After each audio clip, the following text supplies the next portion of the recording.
Yeah, so where did we leave Jonah? A little while ago. Yeah, so he had just gone to here. Okay, so he ran away from God, got in a boat, a ship, ran away from God, was thrown overboard, got swallowed by a fish. Fish got indigestion, threw him back up on dry land. God gives him a second chance. He goes and preaches to Nineveh. Nineveh repents, and Jonah was happy. And no, he was not. He got angry, so angry that he wished he could die. It was better for him to die than to live. Because he told God, hey, look, and read this in chapter 4 of Jonah. Say, look, God, I know you're a gracious God and full of compassion. And I knew these people, that you were going to not judge these people, that you said that you were going to. So Jonah got really ticked. He was really steamed. So what does he do? He goes and finds some shelter, sits outside the city to see if God was really going to spare the city or not. And of course God does.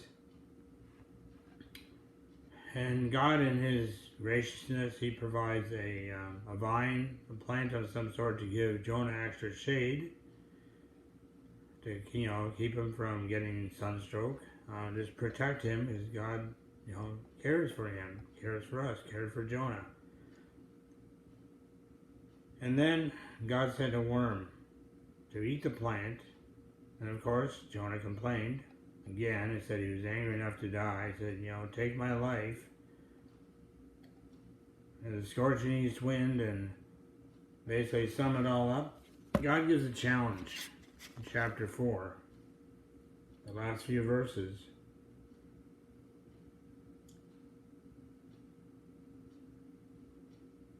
Well, let's just pick it up let's pick it up in verse 2. We'll just go through. So he prayed to the Lord and said, Ah, Lord, was this not what I said when I was still in my country?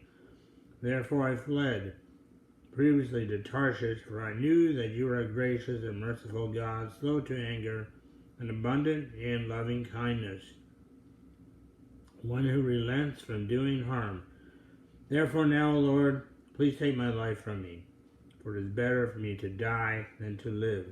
And the Lord said, Is it right for you to be angry? So Jonah went out of the city and sat on the east side of the city. There he made himself a shelter and sat under it in the shade, till he might see what would become of the city. And the Lord prepared a plant and made it come up over Jonah, that it might be shade for his head, to deliver him from his misery. So Jonah was very grateful for the plant. But as the morning dawned the next day, God prepared a worm.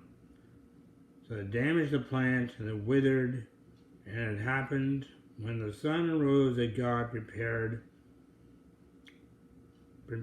a vehement east wind, and the sun beat on Jonah's head, so that he grew faint. Then he wished death for himself, and said, It's better for me to die than to live. And there you go again. I'm so glad when things are going good, all the nice shade. The shade disappears. What does he do? Just like you and I do, we complain so quickly. So God says to Jonah, Is it right for you to be angry about the plant? And he said, It is right for me to be angry, even to death. Over a plant? Yes, that was Jonah. This is God's challenge. The Lord said, You had pity on the plant, for which you have not labored, nor made it grow, which came up in a night, and perished in a night. And behold, should I not pity Nineveh, that great city, in which there are more than 120,000 persons who cannot discern between their right hand and their left hand, and much livestock? In other words, God's saying, Jonah, You had pity for the plant. You care more about the plant than about the souls of Nineveh. And what's a challenge to myself and to you viewers, especially those who claim to be believers in Jesus Christ as your Lord and Savior? Do you care more about life and things that go wrong, or about the souls of men and women, boys and girls? Think about that. Jonah chapter 4. Lessons learned in life. We don't know what happened to Jonah after that. But, he can be a prophet, and hopefully he had learned his lesson, and hopefully we do too.